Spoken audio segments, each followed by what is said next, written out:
day begins with a beautiful mindset. Welcome to Thursday's edition of Morning Ride. It is the 24th day in the month of July 2025, and I'm glad to welcome you to Thursday's edition of Morning Ride. I'm Chizi Awuno.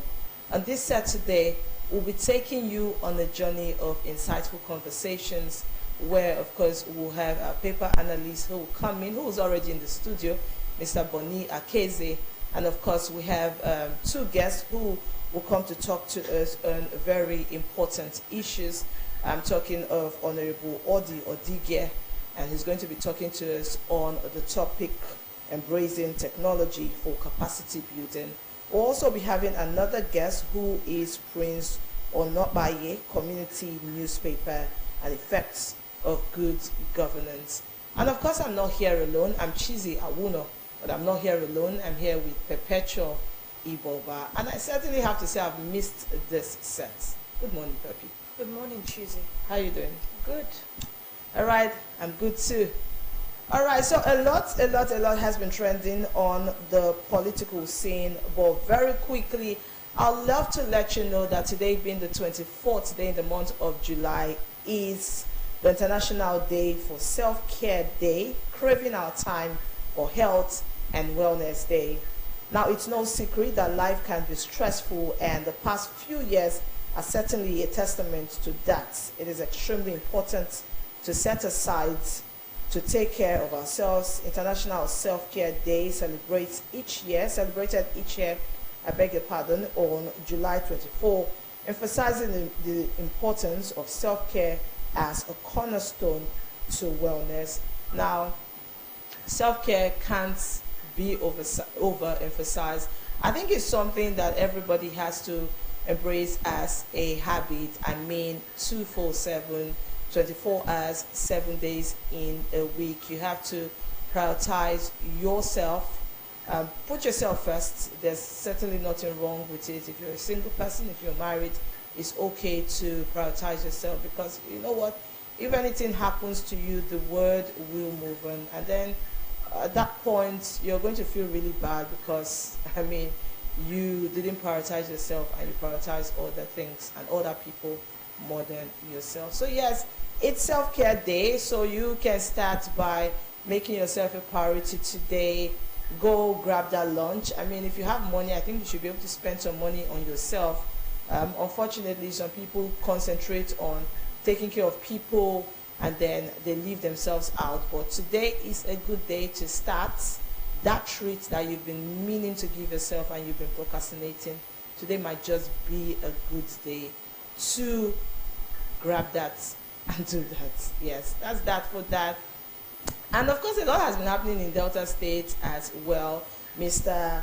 Boni Akeze will soon be coming on the set to for us to dissect some of these issues. But I was very happy when I, read about the MRI machines that have, come into Delta State, and I'm talking about the magnetic resonance imaging (MRI), and they will be situated at the Asaba Specialist Hospital, the Central Hospital Warri, and Delta State Hospital, University Teaching Hospital Ogara. I really think that these are strategic places, because before now, when you want to get an MRI done, you either be referred to UBTH or LUT. But right now, it is in Delta State, and I have to say kudos to the Honorable Commissioner for Health in person of Dr. Joseph Onojame. It's a good development. Pepe. Well, like you said, you've said everything. It's a good development. All right, very quickly, we go on a short break, and when we come back, we'll be taking our paper review, and of course, Mr. Boni Akeze will be joining us on this set. Don't go anywhere. It's still Thursday's edition of Morning Ride.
200 new ones and build plenty bridges wey dey connect our communities.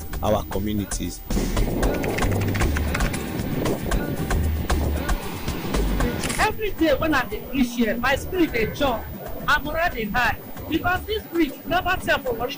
This sheriff talk so Julius Berger is the high. Sheriff! Ah yes! For education, over 3,000 teachers and support staff don join and schools don dey get better shine. I really want to say the government have done a good job providing us with these new buildings because we lack lecture halls. We are grateful to the government. For the health sector, 1 billion naira, you dey hear wetin I dey talk?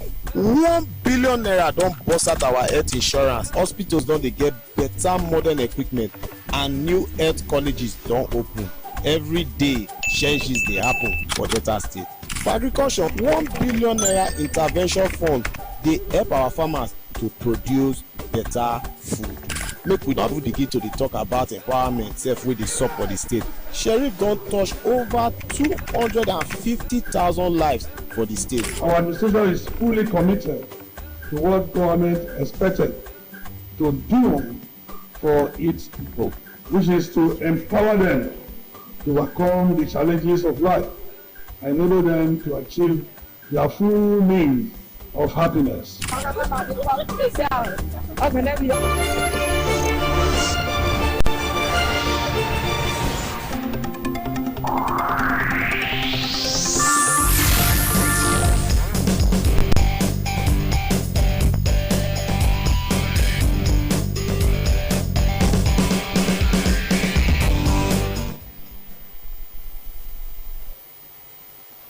All right, welcome back. Glad to know that you're still there.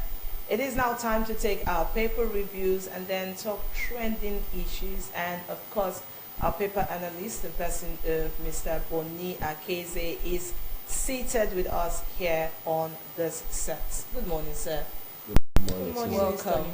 Welcome. Nice to see you, Pep. Welcome. Nice to see you. And just want to say thank you so much for checking on me while I was away. I'm grateful. Thank you. All right, very quickly, we take our paper reviews, and of course, Pepe Boba is still here with us on set. Our papers this morning, we have the Vanguard newspaper, we have the Daily Independent newspaper, we have the These Days newspaper, we have the Daily Times newspaper, we have the Daily Trust newspaper, we have the Guardian newspaper, the Nigerian Tribune is here, and of course we have the Nation newspaper, we have the Daily Sun newspaper, and last but not the least, we have the Punch newspaper. So very quickly, we take on first the Vanguard newspaper, and we have quite a number of stories here, but I will go with this one first that says Jakande template will save Nigeria media. This is by John Leaders and others. This is on page 10 of the Vanguard newspaper. Next, we have Tinubu, Shetima, Osibanjo, other leaders attend APC NEC today.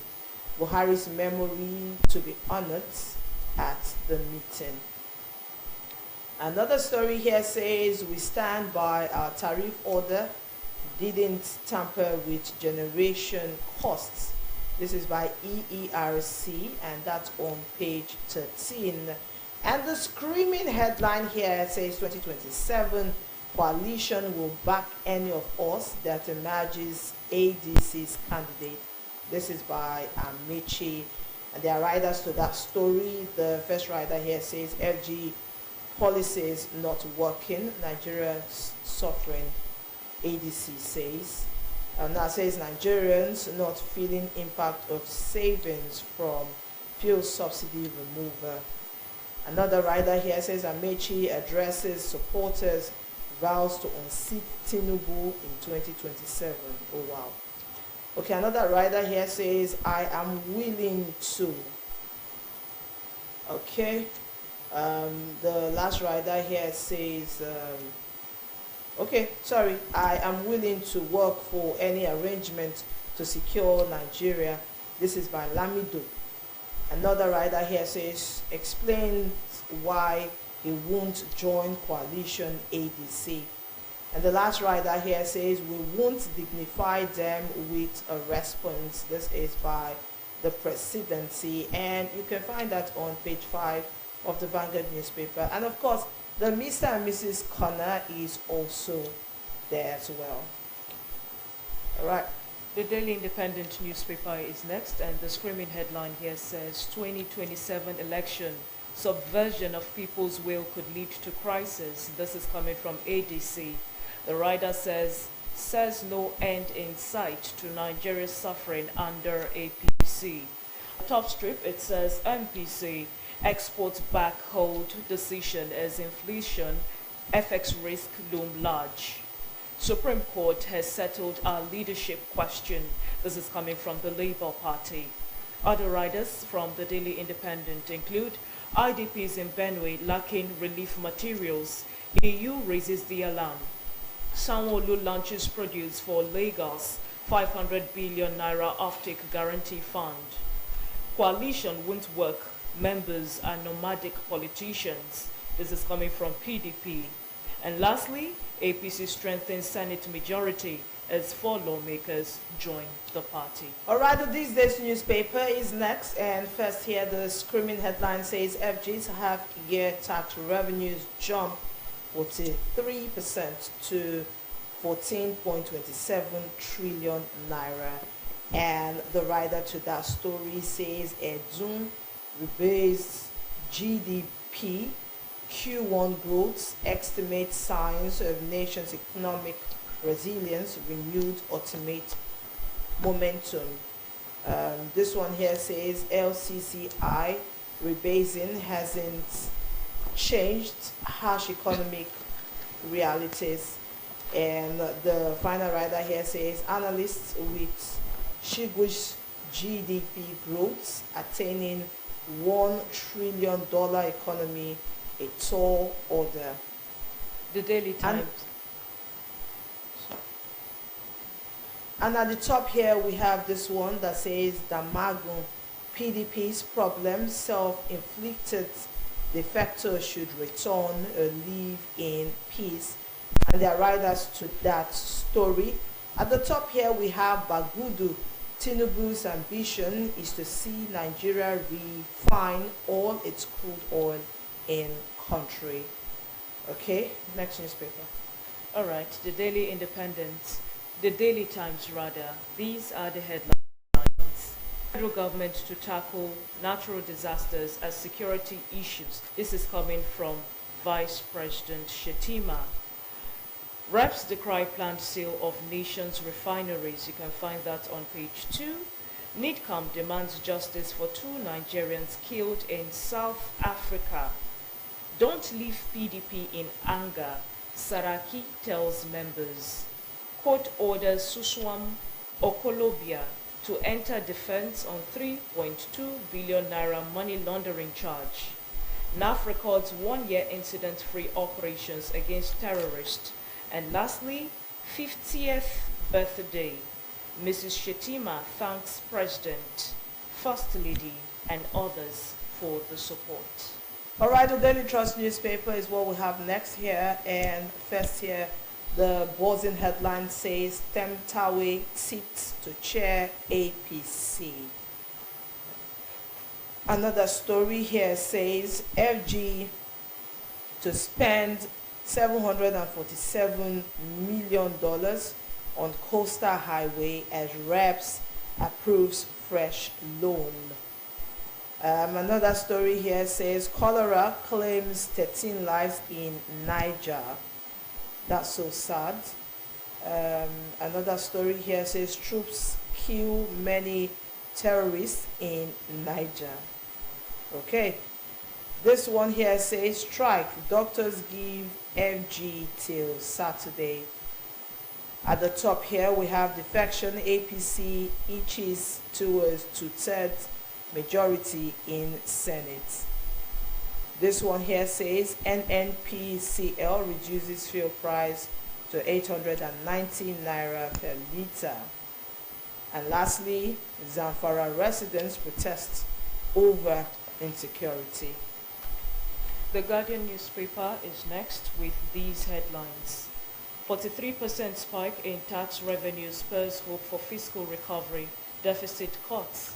You can find this on page 6. And then there is a demonstration of a graphical presentation rather of the revenue collection report for January to June 2025, and it shows everything you need to know. And then at the top strip it says, allow Tinubu to complete second term, Ohaneze tells Obi. Lagos food economy hits 16.14 trillion naira from 6.5 trillion naira yearly, says Sanwo-Olu. 2027, Amechi rallies supporters against election rigging in Rivers. Right, other riders to the Guardian newspaper includes port inefficiencies, corruption, spike inflation, logistics cost by 40%. Nigeria targets 100% local crude refining. Police burst arms syndicate linked to Benue killings. I am vindicated, says Onasonya, as court strikes out loan controversy case. And Tinubu, APC leaders converge on Villa as NEC tackles crucial issue. And lastly, BRICS alignment, tariff hike worsening Nigeria's economy, LCCI laments.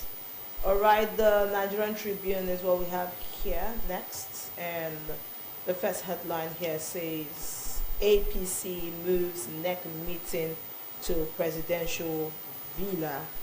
And the writer there says, whosoever emerges as chairman will promote party interest. This is by Uzodima. Another writer there says, PDP leaders drum reconciliation issues, warning ahead of NEC meeting. The last writer here says, we can resolve our differences. This is by Saraki. Ghana seeks support for Southern candidates.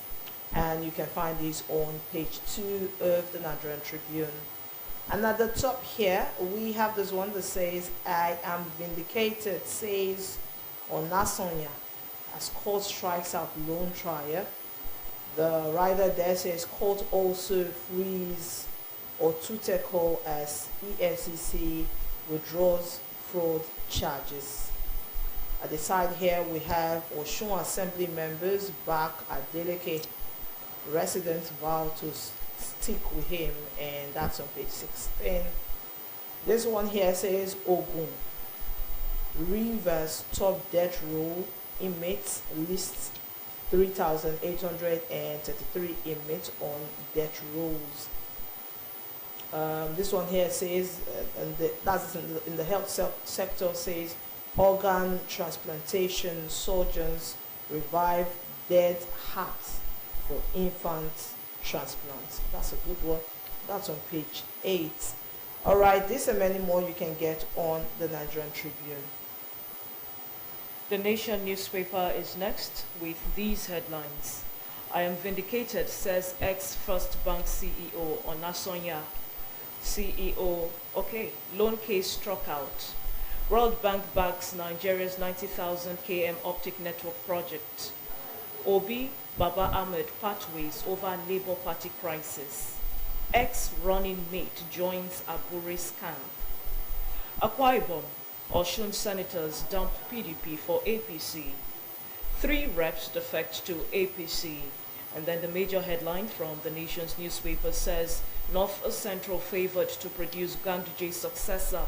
APC NEC meetings. APC NEC meets today in Abuja. All party organs activated. Why PDP should zone 2027 presidential ticket to South. This is coming from Ghana. Party will return strong. Olawepo Hashim predicts.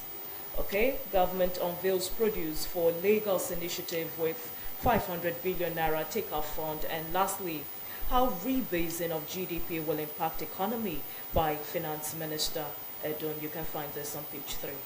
All right, we'll just take 2 stories each from the remaining newspapers, and then we'll get back to the studio. The Daily Sun newspaper is next, and the bold headline says here, Lamido hits Tinubu APC, and the writer there says accuses president's ruling party of destroying democracy, dividing Nigerians. The last rider here says, face your collapsing PDP, Kaduna APC chieftain slams ex-Jigawa governor. And the next story here says, loan, I am vindicated, says ex-First Bank MD Onosonya as court clears him. The Punch newspaper has the major headline here that says, tariff battle escalate. Discos reject reviews talks with 36 states. And one more says, APC expands National Assembly's control with 7 PDP defectors. All right, let's come back to the studio. All right, welcome back. As you observe, the dailies are very packed today.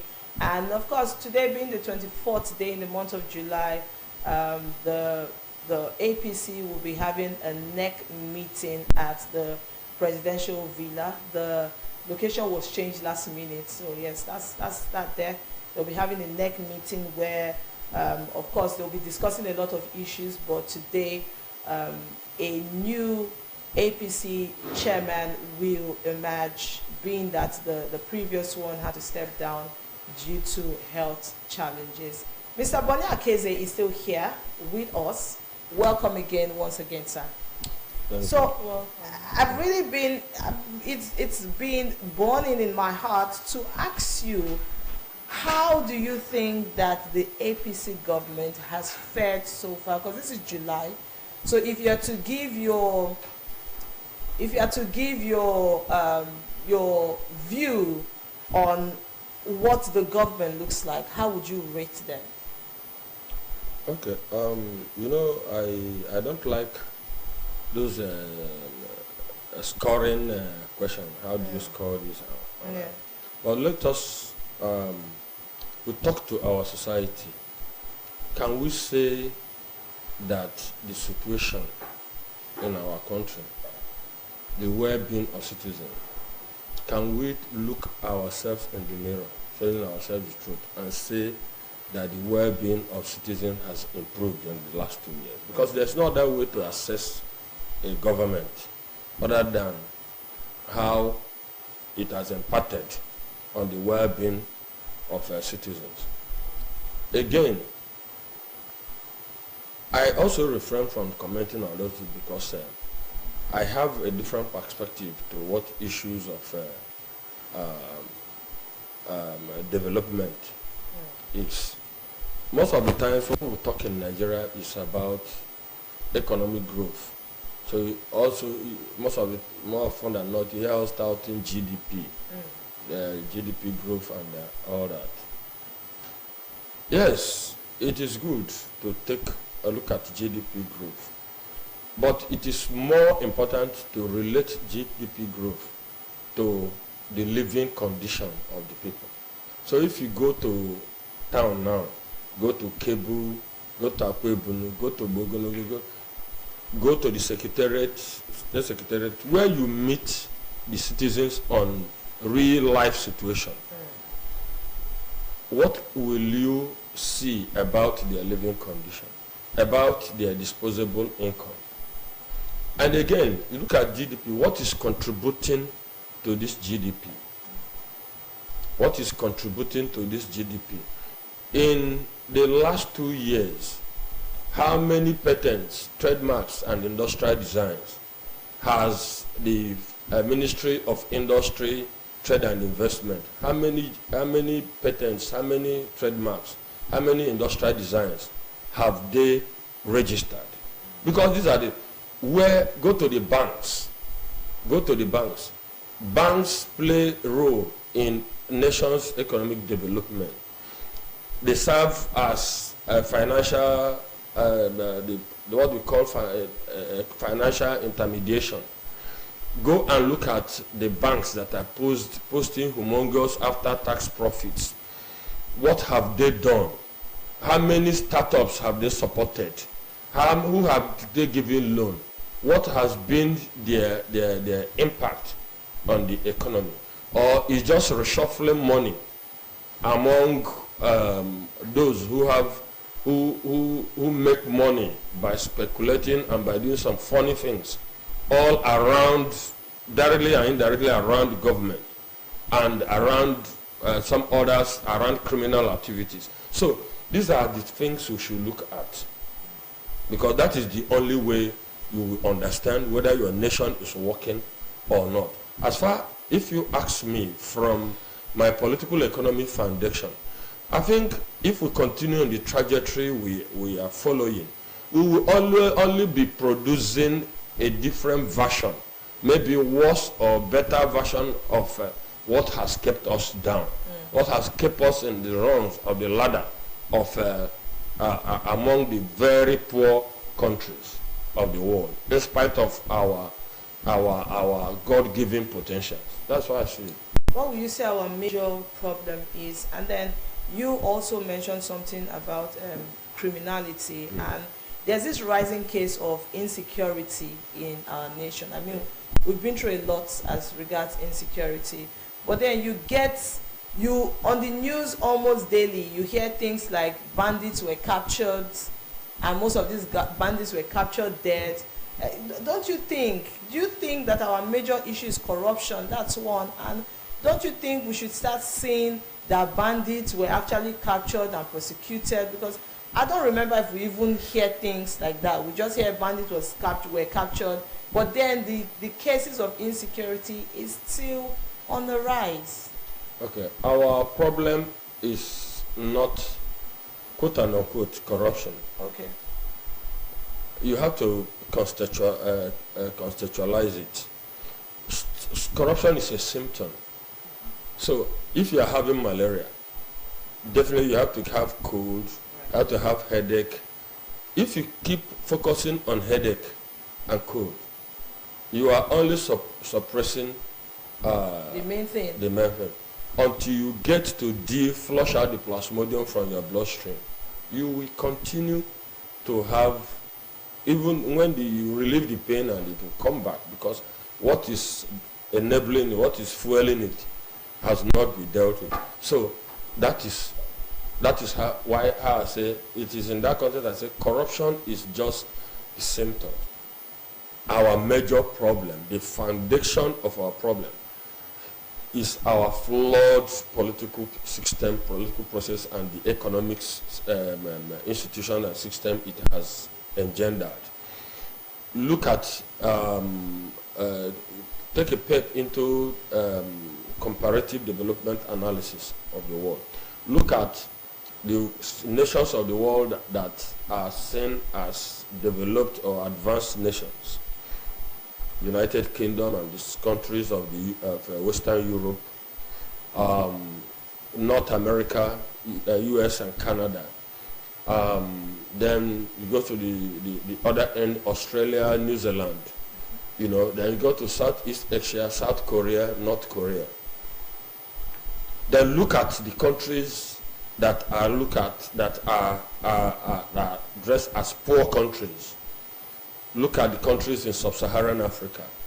Look at the former colonies of Spain in the Latin America, Venezuela, Peru, Paraguay, Uruguay, and that axis down to Mexico.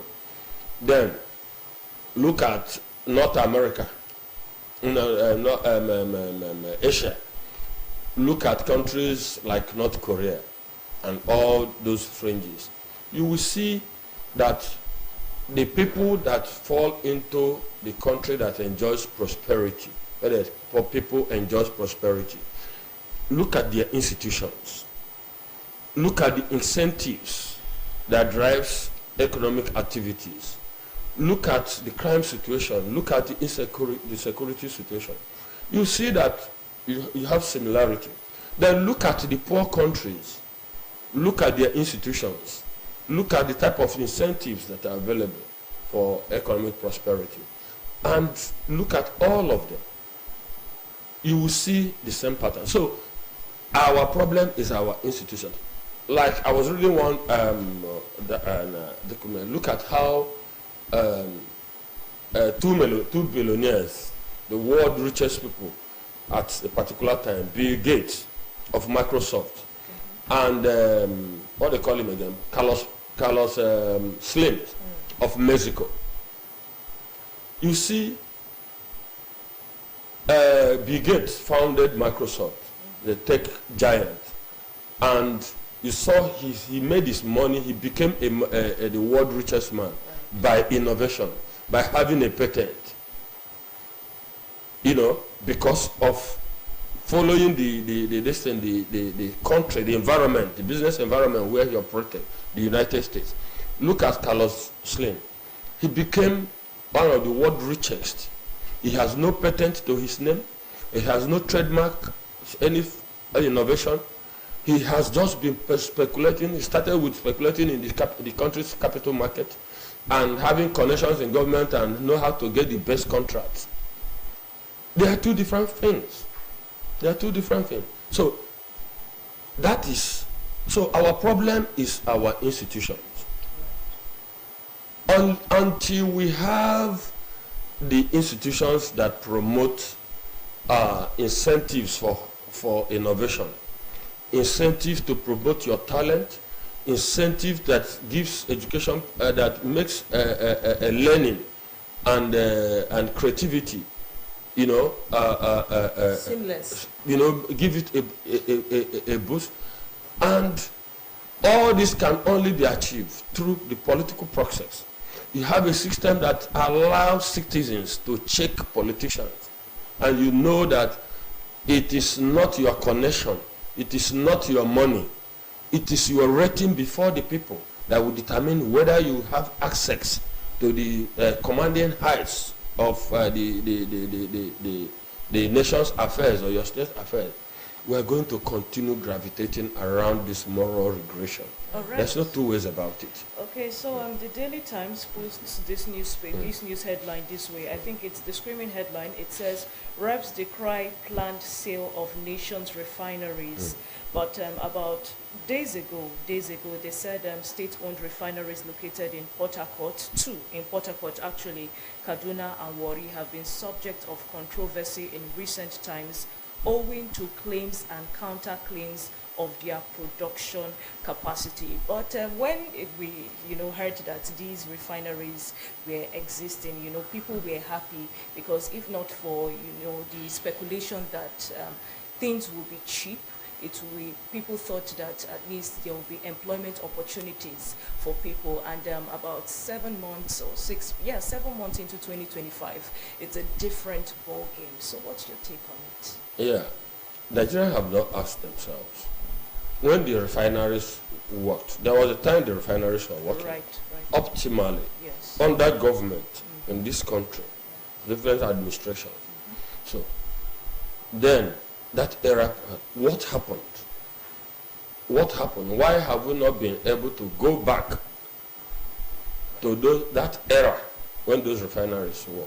Why have we not been able to find a so that's why I tell you, it is our institution and our processes. You see, when you have a situation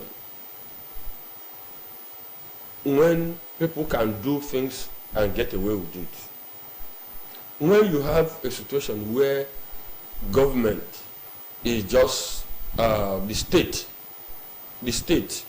has just become an edifice for distribution of benevolence, and power, state power has become an instrument of personal wealth accumulation. You are going to see all these kind of things happening. You are going to see all these kind of things happening.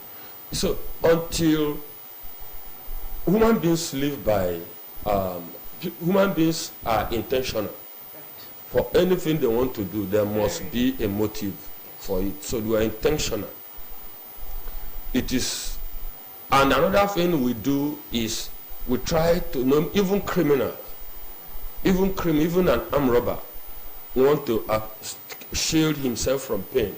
That is being caught and exposed. He's robbing to fuel his pleasure, isn't it? Is robbing to get money to fuel his pleasure, to meet, to satisfy himself. But at the same time, he's mindful. He doesn't want to be caught. Because when he's caught, he's not going to enjoy his loot. So you look at the calculus of crime. Once the environment favors that you can act and go scot-free, there will be a free for all. There will be a free for all. So that is what is affecting us. The refineries are run all over the world now. It is not a rocket science. If you cannot invent, you don't need to reinvent always. You can copy. You can copy. Our people go outside the country, they go to, say they want to go and do seminar, they go on studies, and they go, until we have a system institution that put all of us under check and nobody is above the law. Like I gave you the example of Carlos Slim and Bill Gates. I go back. When Bill Gates, when he did Microsoft, he did this Internet Explorer, that's the browser, and he tied Internet Explorer strictly to Microsoft, the operating system. The American Trade Commission challenged him and went to court to say that he was abusing monopoly power.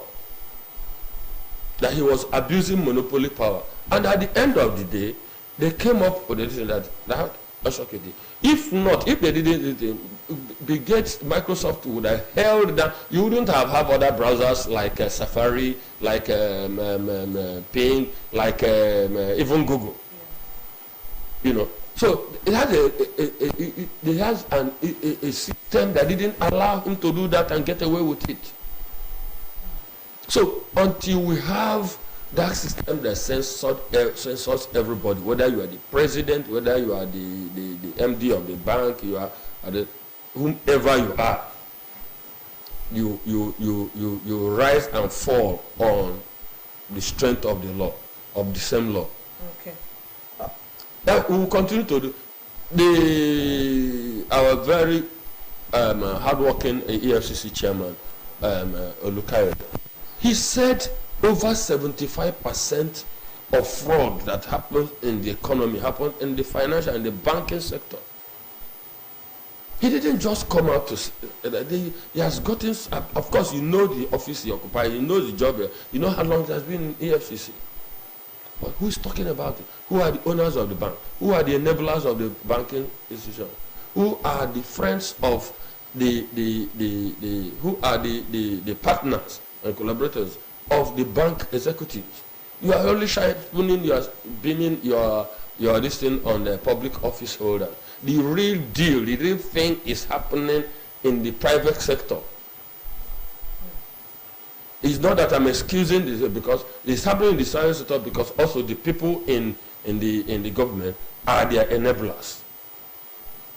So we have not started the real conversation of where we want Nigeria to go. We have not started. We are just reshuffling ourselves within what has kept us where we are. Okay, Mr. Bonny, I was born to take this last story that Bauchi governor says it's an aberration. Now he was speaking at the PDP stakeholders conference yesterday in Abuja. Now the governor of Bauchi, Bala Mohammed, he has expressed displeasure with members of the People's Democratic Party (PDP) who are aligning with the new opposition coalition that has adopted the African Democratic Congress, that's the ADC, as its political platform. And I would like to quote him. He says, "We cannot take indiscipline to a level where it becomes contagious. If you are in PDP, you are in PDP. You cannot be in PDP and be in the coalition of another party. Now, we cannot take this coalition. It's an aberration." Yes, he said it. It cannot belong. Okay, you cannot belong to two places. You cannot be hermaphrodite. You cannot be a man and a woman at the same time. Now, this is by the governor. And of course, Amechi as well has come out to say that whoever the ADC brings as a candidate, the people will support. And as you know, there's been a lot of tension in the PDP, you know, with people leaving, moving from the PDP to the APC and also to the ADC. What's your take on this? Okay. What's my take? You see, when it is the season of politics, you see, you don't expect. See, we need to do a lay of the land. Yeah. We need to understand the lay of the land. See, you cannot have the system we have in Nigeria, in our country, and don't expect what you are saying. This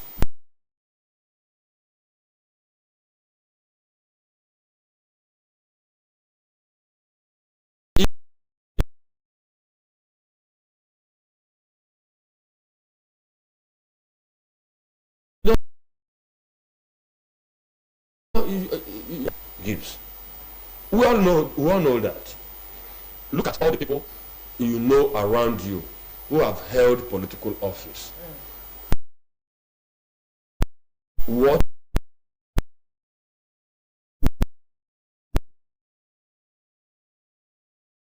where they them when they are in power and when they leave power. So, as I said, human beings are natural by nature, intentional, because there must be motive and there must be incentives for what we want to do. You know, so our system gives incentives. So what you are seeing is permutation and rationalization. Okay. People permutate where they think that they are going to their motives will be best served, the intention will be best served. They move there and they rationalize the action. But all this, the Nigerian nation suffers. In all this, the Nigerian nation suffers. At the end of the day, my electoral data I've been a member of I've worked closely with the situation room since 2007. Election situation room. My election data shows me that gradually from night, go and check the data. Data don't lie. The Nigerian election outcomes shows me that Nigerians no longer vote along party lines. Nigerians no longer vote along party lines. Nigerians follow candidates.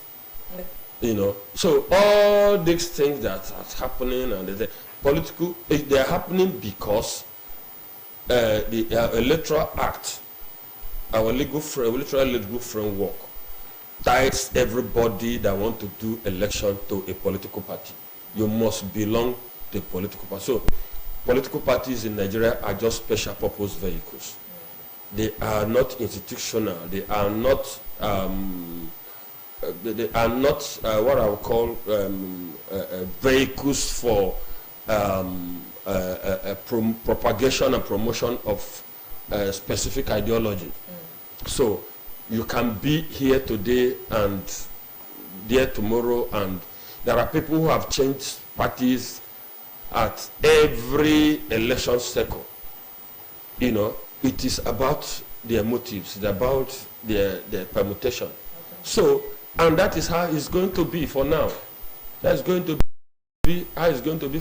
But again, it is our learning process. It is the process we are going to go through. It is a non-formal educational process.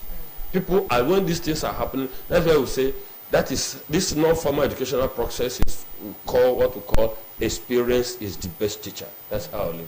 All right, thank you so much, Mr. Boni Akeze. I definitely have to say that you did justice on the set. We're grateful. Thank you so much. We've been speaking extensively with Mr. Boni Akeze, our paper analyst, and he's been taking us through some of these trending issues, and I have to say that yes, he's done so well dissecting some of these issues.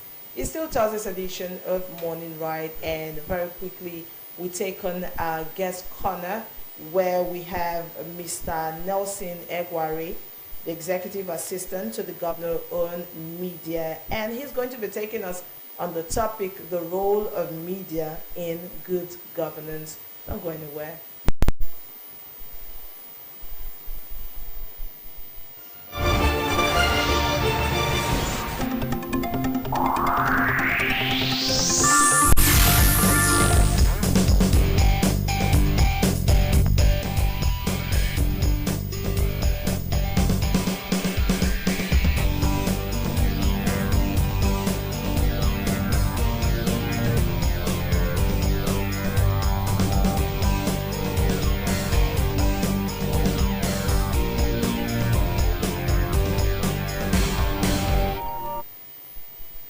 You're still on to Thursday's edition of Morning Ride. Today's conversation focuses on a subject that lies at the heart of democratic leadership, the media and good governance. And doing justice to this topic is no other than the Executive Assistant to the Governor on Media, who is no other than Dr. Nelson Ebuari. Good morning, sir. Good morning. How are you doing this cold morning? I'm very good, thank you. How is everything going? Fantastic. Beautiful. Thanks for having me. Oh, you're welcome. Well, and we'll be discussing the role of the media in good governance. So I'd like to start from this question. Now, from your perspective, how does the media contribute to promoting good governance, most especially in Delta State? Well, the media being the fourth estate of the land, saddled with the responsibility of putting the rest arms of government in check. We have the executive, the legislature, and of course the judiciary. Then the media is the fourth estate, and it's saddled with that responsibility of putting all of these arms of government in check in terms of setting agenda and also bringing to the fore the needs of the people in communities and of course in parts of the country and what have you, all over the world. So the media plays a very vital role in ensuring good governance across the world generally. Okay, so you talked about the media serving as a check, Yes. on different aspects Yes. of the society. Now, what strategies has the governor's office adopted to ensuring transparency and accountability through the use of media engagement? Well,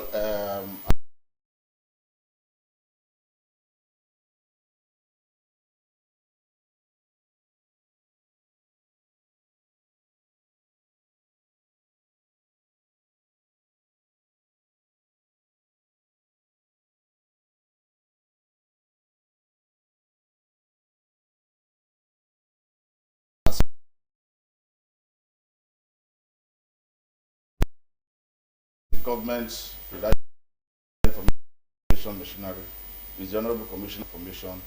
We have the Chief Secretary to the Governor. Then we have other aides to the Governor who helps to ensure that such messages, such information of government activities are carried out to the people to ensure that they are aware of what government is doing and all of that. Over time, we do that through press releases, through press statements and what have you.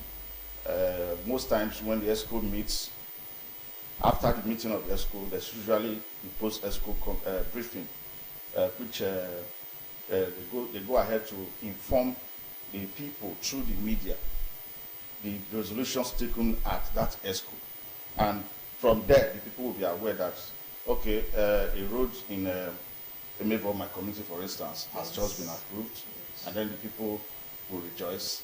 Perhaps the one from Olomoro to Igbide is also has also been approved. Then that gives the people there kind of it elicits some feeling of joy among the people. So the media has done quite a lot in setting the agenda in terms of putting government in check, which I said earlier. Yes. They bring the needs of the people from the grassroots to the government, while the government also brings the information of what they have done to the people through the media as well. So the media is an intermediary between the government and the people. Okay, so what mechanisms have been put in place to ensure that the public who you serve, whom your office serves, receives timely and factual information about the projects of government and the policies of the government? Yes, the office of the governor has an official called the executive assistant to the governor on public enlightenment, policies and projects, in the person of Mr. Olisa Ifejika, who was the chief press secretary to is saddled with the responsibility of informing the masses of programs and policies as well as projects. Now, aside that one, we also have the office of the chief press secretary, whose duty is to communicate information from the office of the governor. The activities of the governor is handled by this office in terms of media-wise. Now, he coordinates all the entire media aids to the governor, while the information commissioner is the head of the information machinery. Now, we also have the Director General Brief of Orientations, that's Dr. Fred Latimo, who also does a lot in educating the masses on what government is doing in every sector of governance. So a lot of mechanisms are in place for timely releases of information and what have you. It does not take, in this electronic age, government information is thriving. That's all I can describe it. Well, you talked about transparency at the beginning, which is a beautiful one. The government being transparent to the masses and using the media to convey the virtue of transparency when it carries out its policies and projects. Well, in having access to information and, of course, government transparency, how does your office handle situations where sensitive information must be managed without compromising on the tenet of transparency? The Freedom of Information Act is there to guide everyone. And in government, in managing government information, it takes quite an experience to do that, because it is not everything that that happens in government that should be communicated outside. There are things you manage that will not bring something like a distraction or what we call a disservice to the government, or that probably an official may say or do, that if you communicate it out there, it will boomerang. So such information are managed. So talking about transparency, yes, we can be transparent to the extent that it will not jeopardize the system. Right. So the social media, the advent of the social media, or with the social media in existence now, it has made information to spread like wildfire, in the sense that if you put something up on social media, before you know it, before, let's say, in the next 20 minutes, someone from even outside the country could even call you to confirm, where did this happen, what did this happen, do you get? So the next question I'm going to be asking is, what role do things like press briefing, media releases, and of course, social media updates, placed side by side with all of these things, what role do they all play in maintaining an open government communication with the people that is not biased? Now, the advent of the social media actually revolutionized information machinery of government and the entire world. Okay, the social media acts as a faster means of communicating to the people. Right. Like you rightly mentioned, if you use the print media, people outside the country will not see it, right? If you use the local television stations, those outside will not see it. Even if you use the national media, those outside may not also see it. But if you put it on social media, they will see it all over the world. So the social media is a vital information machinery for government and stakeholders. And to buttress the importance of that social media to government information machinery, we have series of appointees handling that aspect of information management for government, and it's been paying off effectively. Great. Through our various media handles and of course the state website. Okay. So I want to call your attention to another aspect of the media and communication. That's talking about press freedom and responsible journalism. Now, how does the Delta State government promote press freedom while also at the same time ensuring that citizens are encouraged to carry out responsible journalism? Yes, as a government, we do not work with propaganda. And so, if you don't work along that line, that trajectory of propaganda, you will not also encourage any citizen or journalist to thrive in that direction. Right. So, as a government, we ensure that the facts are always put out for the people to appreciate or to critique what government is doing. So for us, it is not a good thing. We don't associate with that kind of journalism. We do not associate with it at all. So we promote transparency and of course accountability by dishing out only information that are correct in respect of what government is doing or has done. So we will not promote irresponsible journalism. We will not support it as a government. It is not our turf at all. Okay, so in also still looking at the freedom of press and responsible journalism now, how do you respond to media criticism or, let's say, investigative reporting that questions the actions of the state government? As long as that investigation is correct, we take it as information available to government to improve. We do not have anything against any journalist that brings information that is true, all right?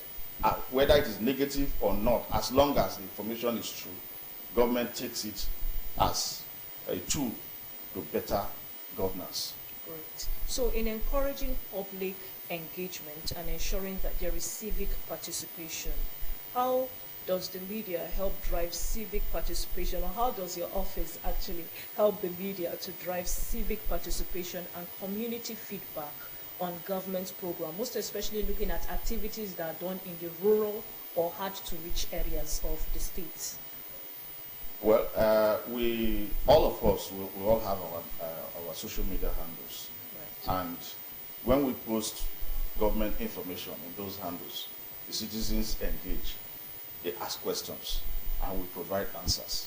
So once that is done, then we have assisted in ensuring a civic engagement in government. So, but you know that it's not everybody in the rural area that have access to the social media platform. So how do you get to these people that don't have them social media platform that are also situated in these hard to reach rural areas? well, those areas are mainly handled by the Office of that is the Orientation Bureau. Yeah. Their duty is to, especially during this flood era, for them, they go out to those areas to educate the people on the need to evacuate, the need to move to higher grounds, and all of that. So if they don't have social media handles, that department goes to them to give them information. So they go directly to those yes. hard to reach areas to sensitize them. Yeah. And then again, in those days, we used to have what we call town criers.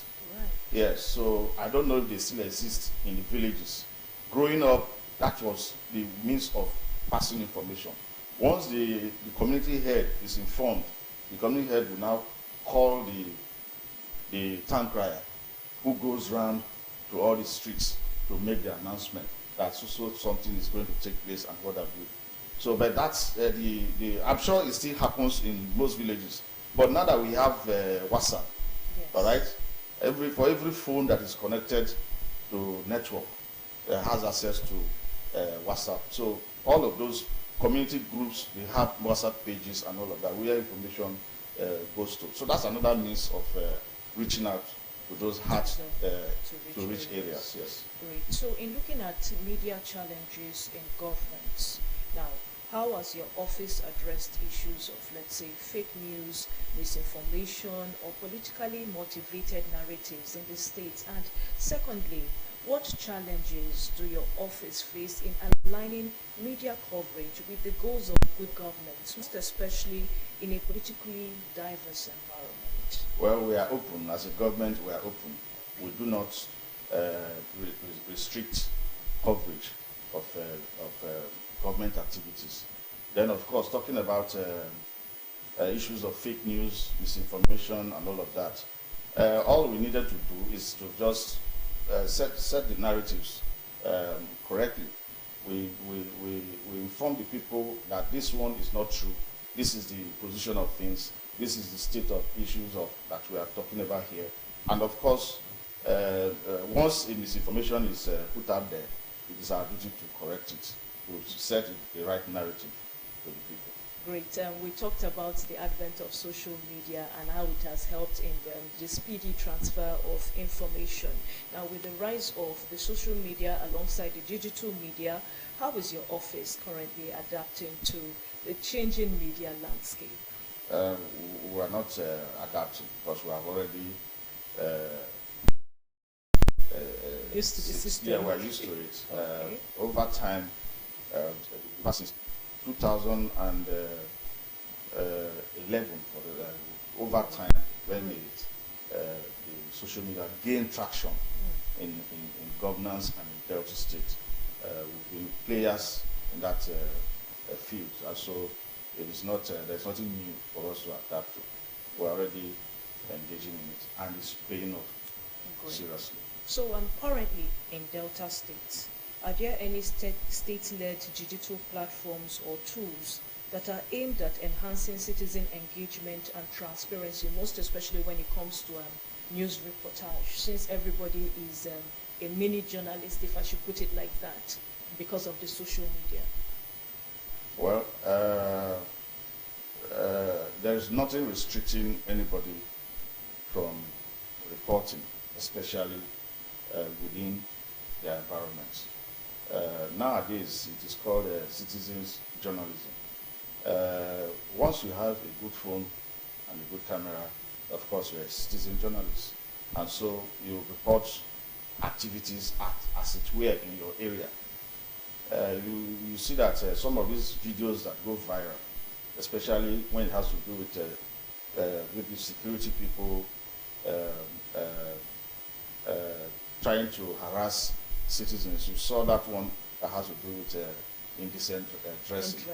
So somebody filmed it and reported it in the social media. So with that kind of action, people now learn to behave well in public, because anybody can take on them, anybody can report them, and it will not turn out well. So once you have a good phone and a good camera, certainly all you needed to do is just take the video or picture and then post it, and before you know it goes viral. So there's no holds back as far as citizen journalism is concerned.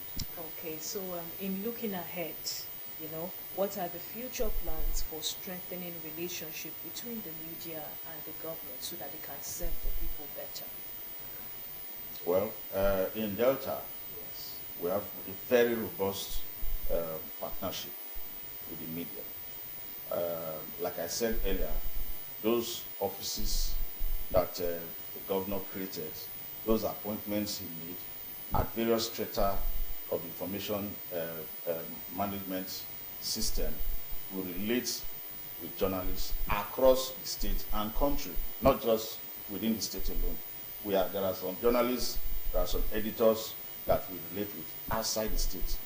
Because if you send your news, for instance, you after writing your press release and all that, Right. Sometimes the man here, the reporter here, may do his best, may send a story, and then the editor in either Lagos or Abuja may not be disposed to using the story. So sometimes you also need to liaise with those over there to see that your news goes accordingly. For instance, if you send pictures, if you want your pictures to be in the front page of a newspaper, for instance, you won't just sit down in your office and say they will use it, because the paper serves the entire country and there are interests. So if you reach out, please, I want this photograph to be either on the front page or a very strategic page. Of course, you need to reach out, and if you do that, it means you're also relating with those over there. So those are some of the things that, as media managers to government, those are some of the activities that takes place. Relate with journalists here. Maybe they have occasion, they invite you, you attend and support them. So that's how we keep the relationship going. After all, we are all colleagues, because we are all members of the NUG. True. So in rounding off, in your opinion, what legacy should the media leave in the ongoing journey towards ensuring good governance in Delta State?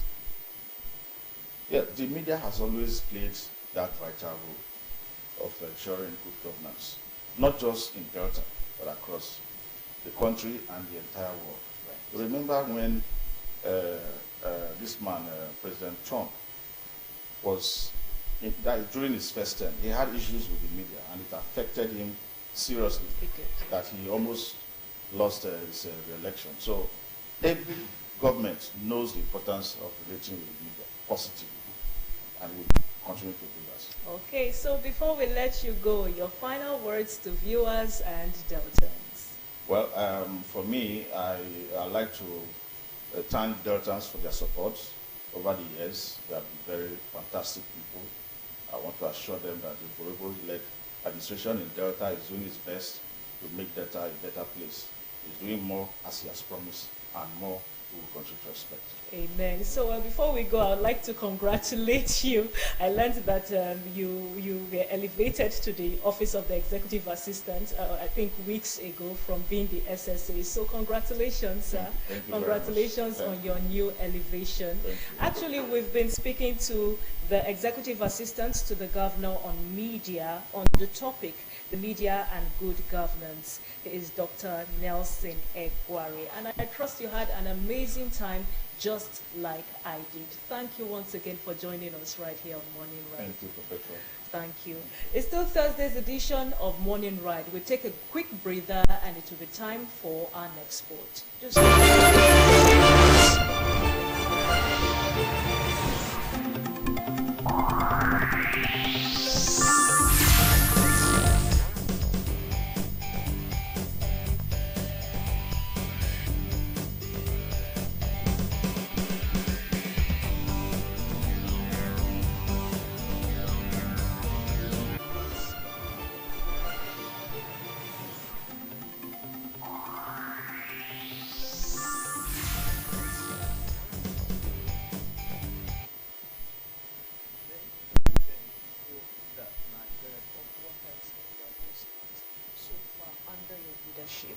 what is your, well, I say, how would you rate it so far?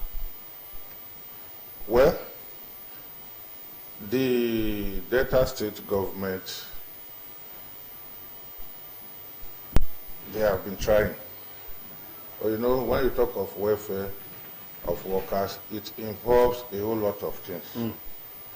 One, you must talk of decent work environment. You must talk of the take-home of the workers. Then you must talk of healthcare services for the workers and their families.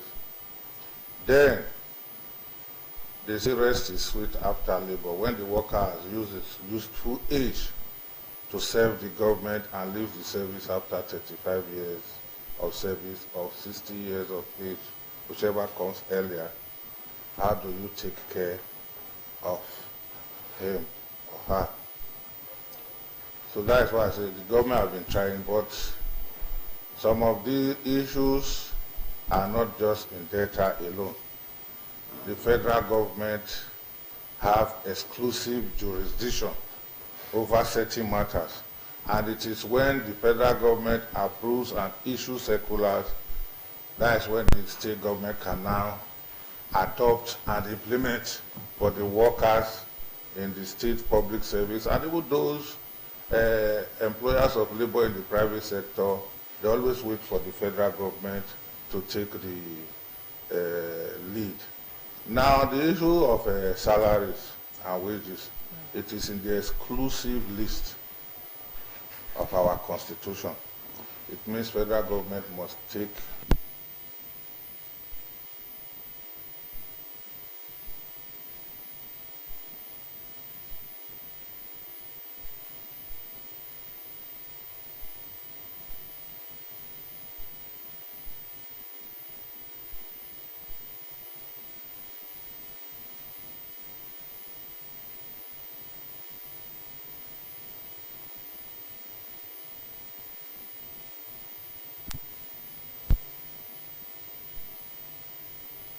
plus is acceptable. And again, I'll say welcome again before I start. We had a paper reviewer look at headlines this morning, and I tell you that most of the headlines were not the most pleasant. You know, from Edo State to River State told not to be part of the celebration, to a particular headline that said workers are dehumanized, devalued, and the rest of them.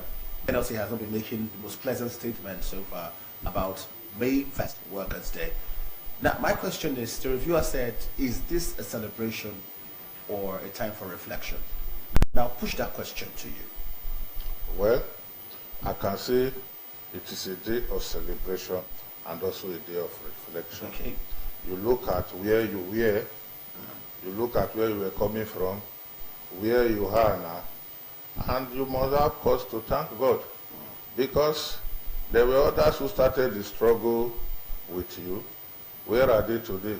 If you are alive, you have hope that things will be better for you tomorrow. So it is now there for us to reflect, take stock, appeal to the government. If the government have been trying, do more.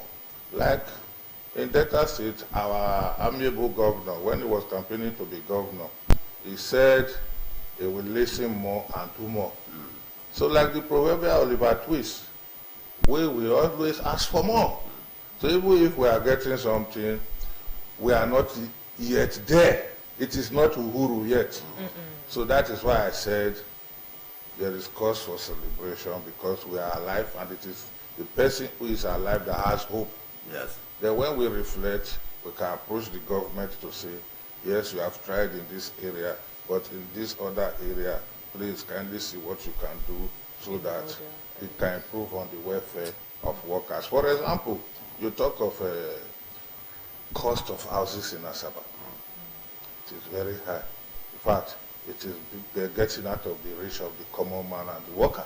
Yes. So, but we can encourage government to embark on low-cost houses for workers, like the junior staff and middle management quarters that was built by government some years back and handed over to workers. So we can encourage government to embark on such ventures so that it can ameliorate the hardship we're having with houses in Asaba. We can also encourage government that the cost of coming to work is high. Some people live at Ugbolu, some people live at Iseluku, some at Ogwashuku.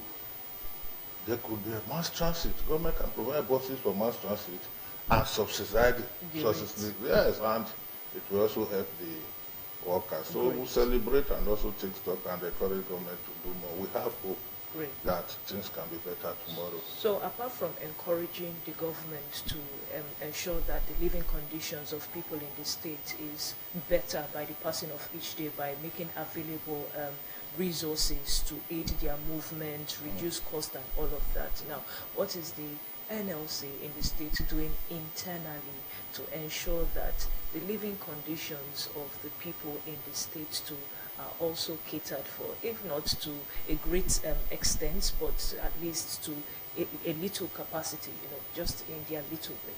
If you look at the constitution of the NSC, our job is that of a pressure group.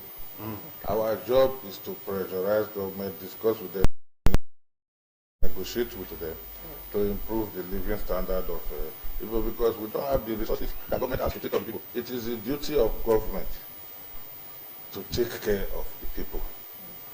And where they are not doing it as they should, then it is now the duty of the Nigeria Labour Congress to put pressure on the government. So on our part, from time to time, we have this symbiotic relationship with the government where from time to time we discuss, we engage with them to see that they bring out policies and programs that will improve the well-being and welfare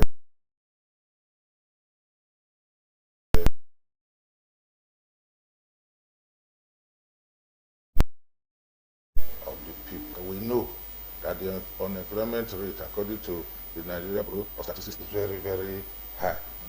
We do not recruit as Nigeria Labour Congress. Our job is to pressurize government that there are many unemployed youths in the state.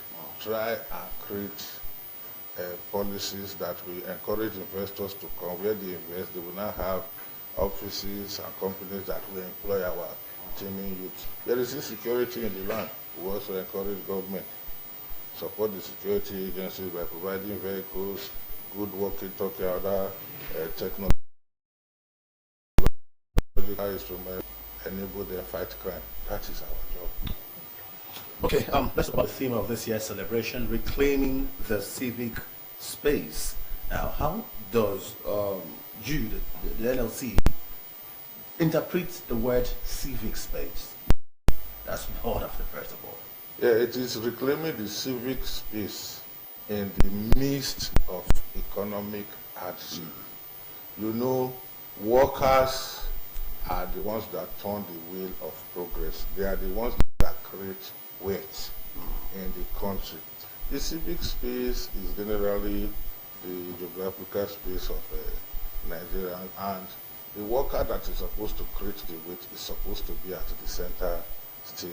But because of hardship, they have been relegated to the background and have allowed all sorts of people to be at the center stage. So you now find a situation where those who are working and creating the wealth are getting peanuts, whereas those who do nothing or less than nothing at the center stage taking everything. So we are now saying, no, it is time to recognize that we are important stakeholders in the country.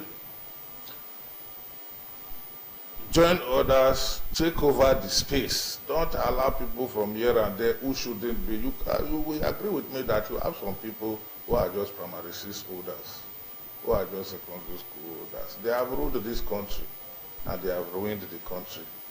At the same time, you have workers who have master's degree or PhD. They have not been able to get to a position of where they can rule the country. You understand? Yeah. So that's why I say, let's come together and take over the space that we have left vacant for others to come in and take. What strategies has the NLC put in place to give workers the power to reclaim the space, to have their voice in policy conversations and formulations, especially during this economic hardship? We're encouraging our people to go into, belong to political parties, vie for elections. Can workers be partisan? Why not? The Constitution says, Section 40 of the Constitution says you are free to belong to any association. The Supreme Court has ruled. So anybody telling you that there is one civil service rule that says no, any subsidiary regulation cannot be superior to a constitution. So you mean I can, as a British why not pick a form from the PDP? Why not? If you wish, anybody that say you should, it is trying to violate your constitutional right of freedom of association. There are legal judgments everywhere. We have them. If you don't have come, anybody want to you come, give you the judgment and you use it. So when they say the law only prevents the union, NSC for example, from using union fund to sponsor political parties or candidates. It doesn't say that you cannot, as an individual, belong to any. When you say that, Chairman, how about the Labour Party and Joe Ajaro's statement that really looks like he's supporting or somehow empowering the Labour Party? I said he has right to support any party, Okay. but not everybody in NSC Okay. belongs to or are supporting Labour Party. For example, the governor of Kebbi State presently, Idris, he was deputy president of NSC until 2023. From the NUT, he belongs to APC. And he has won their ticket and is the governor there today. We have so many other commissioners. Deputy governor of Niger State is from our union, the Medical Health Workers Union. It was from there he was picked, and today is deputy governor. I have the commissioner from my union who is also from Bauchi State. There are many. There are many. So it's why you don't know, people try to mislead you. The problem we have nowadays is that people don't read. They don't read the Constitution, they don't read the labor laws, they don't read the Labor Act. The laws are there. If you go through, it will tell you your rights and your privileges. But you see, some people will just come out and say, the workers should not do this, workers. Who told you that? Who told you that? The Constitution of the land says you are free to belong to any. Any. So, we are encouraging our people, like I said, to go into politics, get into all these positions of authorities, so that where they are making laws, you can make your own contribution. Because sometimes you go to the National Assembly, you tell them why will be the minimum wage must be this. They will be saying, well, it's too much, it's too much. But if you have a worker there, or somebody who has worked, or we have our people there, they will always push So just the interest of workers. Apart from joining political parties, though, what other strategies are in place to amplify the voices of workers and help them reclaim their civic space despite economic hardship? By engaging with the government, by engaging with the private sector, employers of labor, by also engaging among ourselves, enlightening ourselves on our rights and privileges. Because it is not to just sit in your office and expect that manna will fall from heaven. No. Involve yourself in the process. They invite you for meetings. They tell you, go. Because the first thing is to seek power. The Bible says, seek ye first the kingdom of God and his righteousness. Every other thing will be added. If we have power, or we are in the corridors of power, that is labor now, the NSC, we are in the corridors of power, we'll be able to influence policies and programs that will benefit the workers, that will enable more working class coming to the civic space. We are so far away from the center. That is just it. So those are the we are trying to seek the power first, or be in the corridor of power first, before we can now see, because we have allowed other people to. One of your captains who we interviewed earlier on, one of your ships, the NUJ chairman, he spoke about having alternative means to help workers despite how things are tough. And I see that you led a protest one time trying to campaign for palliatives, especially as regards to transportation. Yes. How has that gone so far? Well, the government has engaged an Indian company. They are giving them land. They are building a CNG power plant where by the time we get CNG tricycles and buses, we should be able to refuel our buses or cars that are CNG prepared. So the company said they will need at least 6 months. Okay. So this May we are entering, I think it should be the 5th month. So we're looking for they use about 6 months to build. All right, so by the time they build, they will know Nigeria does not produce anything before they will begin to import goods. Chairman, I'm putting you in a rush for 2 reasons. First, you got to go to the cenotaph, and next we've got to go to don't worry. But before we say goodbye to you, please drop a message for the workers, honoring the workers so far and everything they've done in the civil space as well as in their companies. Just drop a message. Well, I'll just encourage workers not to lose hope, that they should have faith in the state government, because the man that is leading the state government now, Right Honorable Sheriff Oboriwori, is a labor-friendly governor, and he listens to workers. but workers should be able to articulate themselves and present their needs before the government so that government can attend to them. Because as a government that is ruling the state, there are competing needs.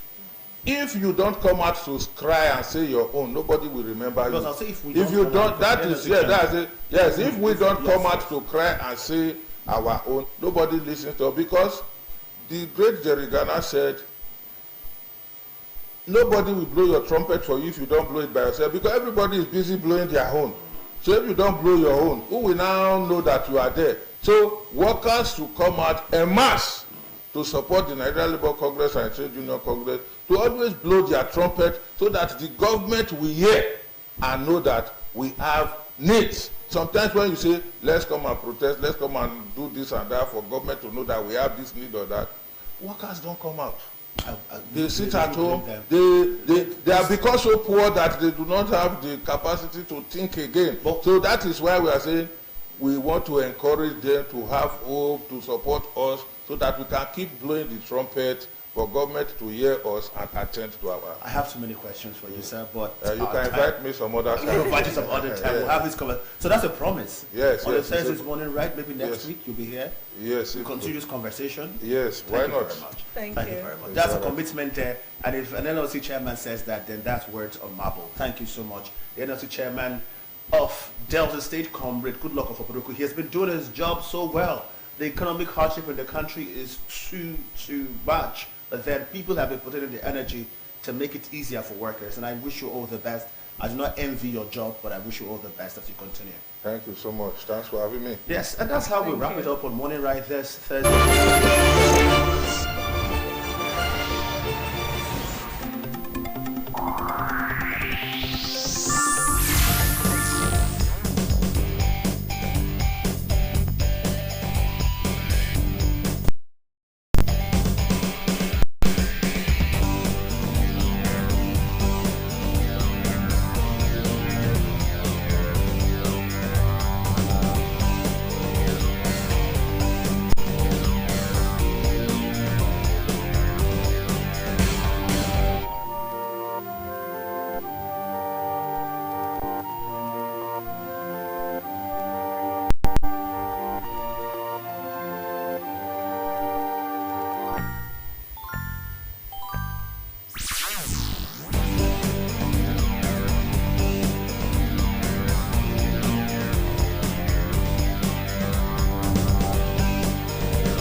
All right, welcome back. Those were pre-recorded interviews.